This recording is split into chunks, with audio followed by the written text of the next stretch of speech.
Game of Thrones foi uma das principais séries dos últimos 20 anos, mesmo tendo acabado daquele jeito anticlimático. Porém, a boa notícia é que pros fãs ainda existe esperança de ver toda essa saga e seus personagens maravilhosos tendo um final digno, já que existem os livros de As Crônicas de Gelo e Fogo, que foram a base para construir Game of Thrones. E apesar de grande parte da obra original ter sido bem adaptada, especialmente nas primeiras temporadas, muita coisa ficou de fora e houveram grandes mudanças também.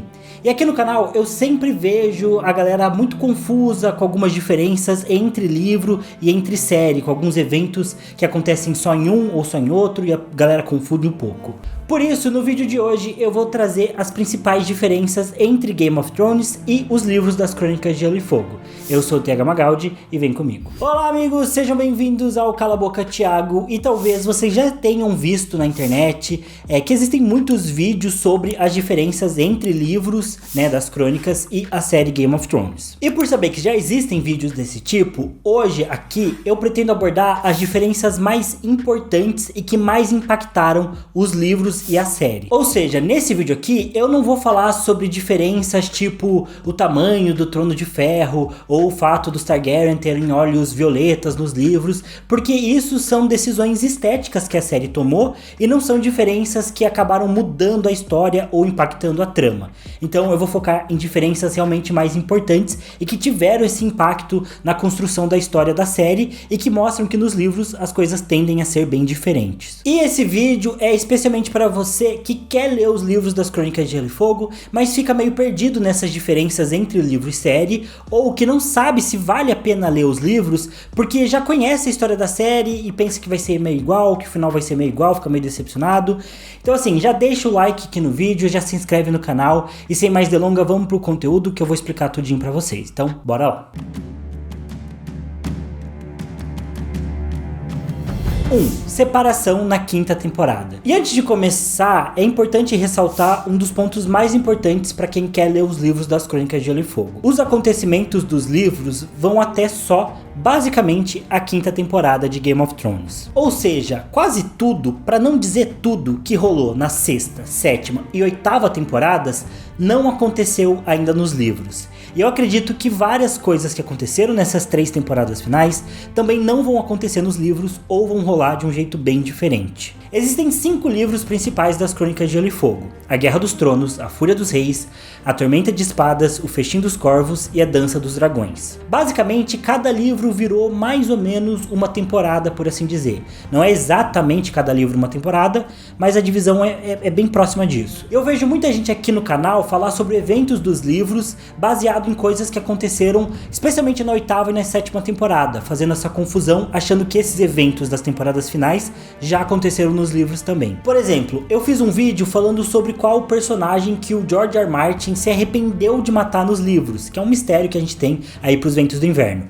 E muita gente comentou que esse personagem deveria ser um dos dragões da Daenerys.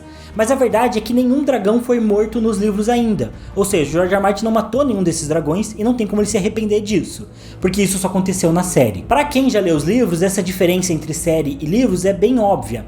Mas as 3 últimas temporadas de GOT foram feitas sem ter os livros como base, e esse é o principal motivo por elas terem sido tão ruins, especialmente as 2 últimas. E para vocês terem uma noção melhor, no final do 5º livro, os últimos eventos realmente importantes que acontecem na história são a caminhada da expiação da Cersei, a Daenerys fugindo de Meereen em cima do Drogon e a morte do Jon Snow. Todos esses eventos rolaram de fato na 5ª temporada de GOT, justamente onde a história dos livros pararam. Então, se você não quer ler os livros porque não gostou da 7ª ou da 8ª temporada, saiba que, graças a Deus e graças ao George R. R. Martin, você não vai encontrar esses eventos nos livros, nem agora e provavelmente nem nunca. 2. Personagens ainda vivos. Bom, e vale mencionar que os livros das Crônicas de Gelo e Fogo são muito mais complexos do que a série, especialmente porque nos livros realmente as ações têm grandes consequências. Diferente do que a gente viu na série algumas vezes, onde certas mortes ou certas decisões políticas aconteciam sem ter grande peso, como o assassinato dos Martell na 6ª temporada, nos livros isso é bem diferente.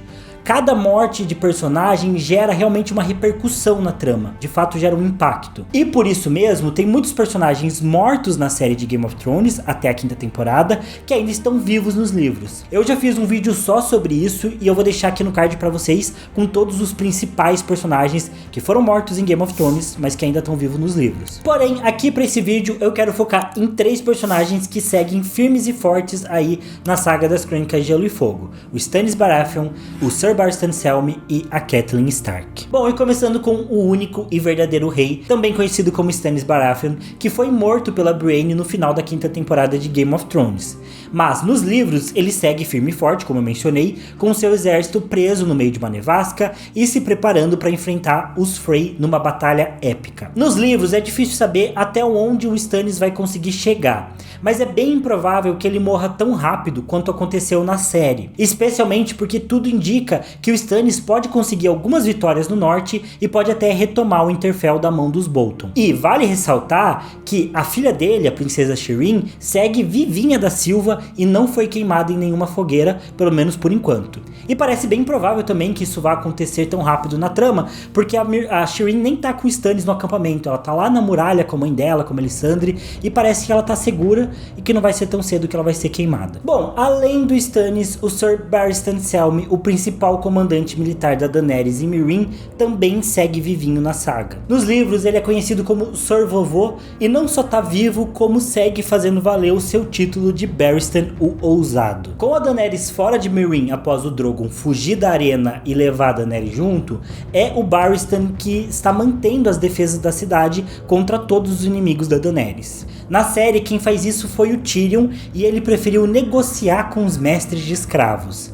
Mas o Barristan não quer saber de negociação, e num dos capítulos liberado dos Ventos do Inverno, a gente já sabe que ele simplesmente partiu para a batalha contra os inimigos da Daenerys, mesmo estando em grande desvantagem. Ou seja, como eu disse, ousado demais. E o último personagem que eu quero mencionar aqui, que segue vivo nas crônicas, apesar de vivo não ser exatamente o termo certo, é a Catelyn Stark. Que sim, ela foi morta no Casamento Vermelho, igualzinho rolou na série, mas nos livros ela foi trazida de volta como um espírito cruel e vingador chamado de Senhora Coração de Pedra.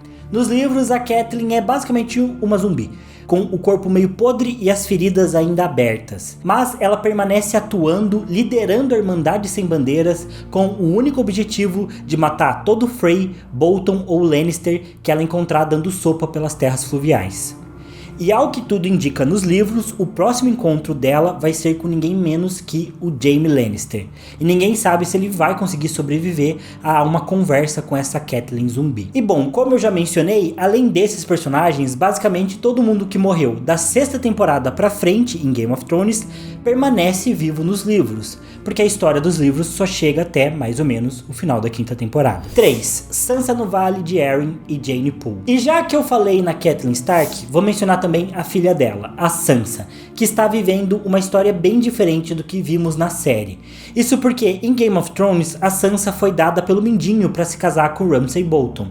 E aí a gente viu toda a desgraça que a garota teve que passar nas mãos desse cara. Porém, nos livros isso não acontece. A Sansa tá segura no Vale de Arryn, fingindo ser uma filha bastarda do Mindinho. E nos livros, o Petyr pretende casar Sansa com um herdeiro do Vale, para basicamente unir o Vale de Arryn com o Winterfell e ter o controle sobre essas duas regiões no futuro. Ou seja, ele tá tramando ali sempre com os interesses dele em primeiro lugar. Mas a Sansa não foi casada com o Ramsay. E nos livros, os capítulos da Sansa parece que vão ter cada vez mais uma pegada mais política, com ela deixando de lado um pouco aquela imaturidade da Sansa do começo da história e cada vez mais se tornando uma Sansa jogadora do Jogo dos Tronos mesmo, o que parece ser bem interessante de assistir, ou de ler no caso. Tá, mas e nos livros? Ninguém se casa com Ramsay? Bom, nos livros, quem se casa com Ramsay Bolton é uma menina chamada Jeyne Poole, que na verdade era a melhor amiga de infância da Sansa. Porém, é importante mencionar que nos livros ela tá fingindo ser a Arya Stark e não a Sansa. E isso é bem importante porque o fato de ser supostamente a Arya casada com Ramsay é que faz o Jon ser morto pelos seus companheiros da Patrulha da Noite. Porque o Jon acha que a Arya tá nas mãos do Ramsay, que tá sofrendo. E a Arya é a pessoa que o Jon mais ama no mundo. Então ele pretende ir salvar ela. E é esse ato, né, de tentar ir salvar a Arya que faz com que os patrulheiros matem o Jon por deserção. Então é bem importante essa diferença nos livros. Porém, por sorte, nos livros, o Theon Greyjoy também retoma a consciência e deixa de ser o Fedor para ajudar a Jane Paul a fugir do Ramsay. E juntos, os dois acabam parando no acampamento do Stannis, que eu falei que estava acampado numa nevasca lá próximo de Winterfell. Ou seja, tudo que acontece aí é bem diferente do que a gente viu na série, e por isso já é uma pista de que todo o futuro do Norte, nos livros, deve ser completamente diferente. 4. Personagens cortados. Bom, eu já mencionei aqui os personagens que foram mortos na série de Game of Thrones, mas seguem vivos nos livros. Mas eu também preciso citar os personagens que existem nas Crônicas de Gelo e Fogo, mas que não foram adaptados para Game of Thrones, ou seja, que foram cortados da trama. E eu também tenho um vídeo só sobre isso, que eu vou também deixar aqui no card para vocês, mas vale a pena mencionar que existem 3 personagens bem importantes que foram cortados: o Jovem Griff, o Victarion Greyjoy e a Arianne Martell. Bom, o Jovem Griff é supostamente o filho do Rhaegar Targaryen e da Aelia Martell, que devia ter sido morto lá em Porto Real no saque da cidade, mas que supostamente sobreviveu. O plano de quem salvou esse menino, que no caso foi o Varys, era de criar ele como se ele fosse um plebeu, para que ele pudesse aprender os valores e os deveres de um verdadeiro rei, para que um dia ele conseguisse reassumir o Westeros. Porém, quando a Daenerys faz os ovos de dragão eclodirem, o plano do Aegon e dos seus apoiadores passa a ser levar o menino para que ele se casasse com a Daenerys, para que os dois pudessem juntos retornar para Westeros e conquistar tudo. Mas o Tyrion acaba encontrando com esse suposto Aegon no meio do caminho e convence ele de que a Daenerys nunca ia aceitar um moleque mendigando a mão dela, sendo que ela tinha 3 dragões, um exército e uma cidade pelo menos conquistada. Então o Jovem Griff, o suposto Aegon, parte para Westeros para ele próprio conquistar o reino antes da Daenerys chegar, para que ele pudesse ter algo a oferecer para ela, para que eles pudessem se casar. Então ele queria mostrar para ela, falar assim, ó, eu já conquistei umas terras aqui, então eu valho a pena, se a gente pode casar, né, eu não tenho dragões, mas eu sei o que eu tô fazendo também. E podemos dizer que o Aegon tá indo muito bem, já que aparentemente ele já conseguiu conquistar até mesmo o Ponta Tempestade, pelo que indica um capítulo liberado da Arianne Martell nos Ventos do Inverno. Mas ele ainda tem muito chão para percorrer caso ele queira realmente impressionar a Daenerys. Bom, e falando no Diabo, a gente precisa falar também sobre a Arianne Martell, provavelmente a personagem mais sedutora em Westeros. A Arianne é a filha mais velha e herdeira do príncipe Doran Martell. E sim, eu disse herdeira porque em Dorne as mulheres podem assumir esse papel de liderança. E a Arianne começa a aparecer na história lá no 4º livro, Festim dos Corvos, bastante ressentida porque ela acreditava que o pai dela não ligava muito pra ela e que ele não queria fazer dela a herdeira. No final ela descobre que existe todo um plano dos Martell para vingar a família contra os Lannisters e colocar de volta os Targaryen no poder ao lado dos Martell também, assim como era antes da rebelião do Robert. Tanto que, ao que tudo indica, no 6º livro, a missão da Arianne Martell vai ser de se aproximar do Jovem Griff e se aliar a ele, até porque o suposto Aegon não tem dragões, mas como eu falei, ele já tem a Companhia Dourada, o que torna ele um aliado bastante poderoso para os Martell usarem contra os Lannisters e contra os Tyrell também. Então a Arianne é uma personagem bem central na história e bem importante aí para o futuro de Westeros. Mas antes de seguir falando de Dorne, vale ressaltar que também existe o Victarion Greyjoy, outro personagem cortado de Game of Thrones. O Victarion é o irmão mais novo do Euron Greyjoy e tem uma relação no mínimo meio conflituosa com ele. Porém, nos livros, o Victarion ele aceita o Euron como rei das Ilhas de Ferro e parte numa missão para ir até Meereen, justamente na intenção de pedir a mão da Daenerys em casamento em nome do Euron. Porém, como o Victarion tem essa relação conflituosa com o irmão, o plano do Victarion é roubar a Daenerys para ele mesmo, ou seja, pedir para ela se casar com ele e dominar o mundo ao lado dela. Ele tem esse sonho de que ele vai ficar junto da Daenerys, eles vão dominar o mundo. E como se não bastasse, o Victarion tem um berrante atador de dragões, que supostamente tem o poder mágico de controlar essas criaturas. E o plano dele é usar esse berrante para conquistar a Daenerys, mostrando que ele pode ajudar ela a controlar os dragões. Mas se a Daenerys recusar a proposta de casamento do Victarion, pode ser que ele use o berrante contra ela. E aí as coisas vão ficar bem malucas nos livros. 5. O grande plano de Dorne. Bom, Dorne com certeza foi o arco que mais sofreu em Game of Thrones, sendo reduzido a um arco bem bobo e fraquíssimo na história da série. Porém, nos livros existe todo um plano dos Dorneses para conseguir sua vingança da família contra os Lannisters especialmente. É verdade que nos livros esse plano não tá indo tão bem quanto poderia. Por exemplo, o Oberyn, que era para fazer um estrago lá em Porto Real, acabou morrendo. Mas o príncipe Doran parece estar preparando as suas forças para atacar no momento certo.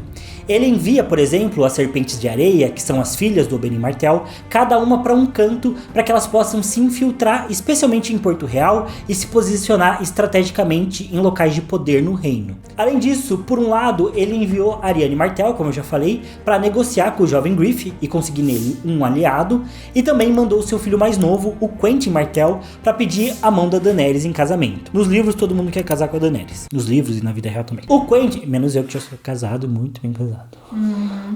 O Quentyn também foi cortado de Game of Thrones, mas nos livros ele chega em Meereen, pede a mão da Daenerys em casamento, mas ela recusa, porque ela já estava muito perto de se casar com o Rhysdar, um nobre lá de Meereen. E nisso, Quentyn tem a brilhante ideia de tentar domar um dragão para impressionar a Dany, e acaba sendo morto por ele. Porém, apesar desses empecilhos, existe muita expectativa de que o plano dos Dorneses não acabe todos falhando miseravelmente. Porque ao que tudo indica, faz décadas que os Martell estão se preparando para um ataque. E cedo ou tarde, eles vão precisar dar o bote. E bom, não sendo aquela baboseira que foi lá em Game of Thrones, o arco de Dorne, pra mim eu já vou estar feliz. 6. Políticas e profecias levadas a sério. E aproveitando que eu tô falando sobre Dorne, algo muito importante de ressaltar da diferença entre série e livros é que as questões políticas e mágicas são levadas muito a sério nas Crônicas de Gelo e Fogo. Especialmente nas últimas temporadas de Game of Thrones, a magia foi quase que esquecida, com as profecias sendo deixadas de lado e o pessoal esquecendo completamente todo esse lance mais místico e misterioso das crônicas. Do mesmo jeito, aquelas tensões políticas, as articulações, os grandes eventos e as grandes consequências também acabaram sendo deixadas de lado. Por exemplo, na série, a Cersei explode o septo de Baelor e ninguém na cidade se incomoda, mesmo sendo o principal lugar religioso lá de Porto Real, o que provavelmente causaria uma rebelião, mas ninguém na cidade se importa e ela também se declara rainha, quebrando absolutamente toda a tradição de Westeros e ninguém liga. Do mesmo jeito, na série, as serpentes de areia, que são bastardas do Oberyn Martell, assassinam todos os outros Martell, os seus parentes.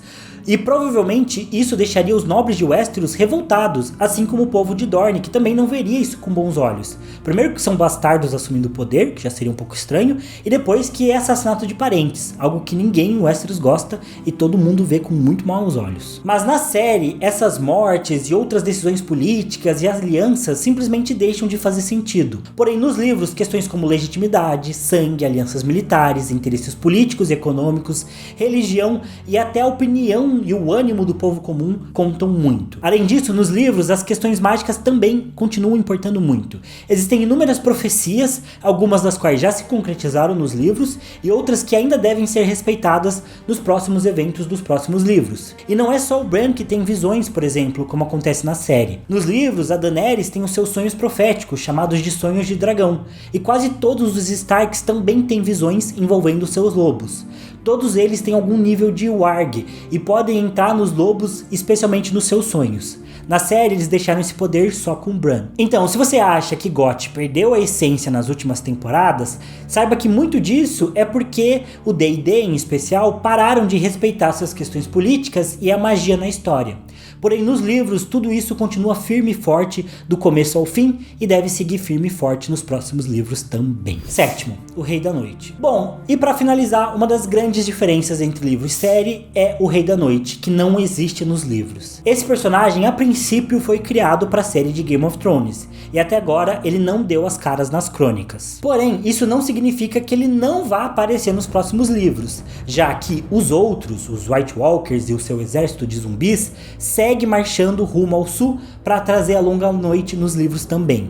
O único ponto é que nos livros das crônicas eles não têm uma liderança. Porém, eu tenho 2 vídeos aqui no canal que podem ser muito legais sobre esse assunto. Um deles é sobre uma teoria que diz que os White Walkers vão roubar o corpo do Jon Snow para transformar ele no Rei da Noite. Essa teoria é bem louca e bem legal. E outro vídeo eu trago com todas as informações que a gente já sabe sobre os outros, sobre os White Walkers, sobre o exército deles e sobre a Longa Noite nos livros. É um vídeo que vai estar bem completinho aqui para vocês assistirem também. Vou deixar os 2 aqui e o vídeo de hoje fica por aqui, pessoal. Espero que vocês tenham gostado. Não se esqueçam de deixar o like nesse vídeo, se inscrever no canal e deixem sugestões aí dos próximos vídeos e outras diferenças que eu esqueci de trazer entre a série de Game of Thrones e os livros, coisas que vocês gostaram, coisas que vocês não gostaram. Quem sabe não dá para fazer uma parte 2 desse vídeo também.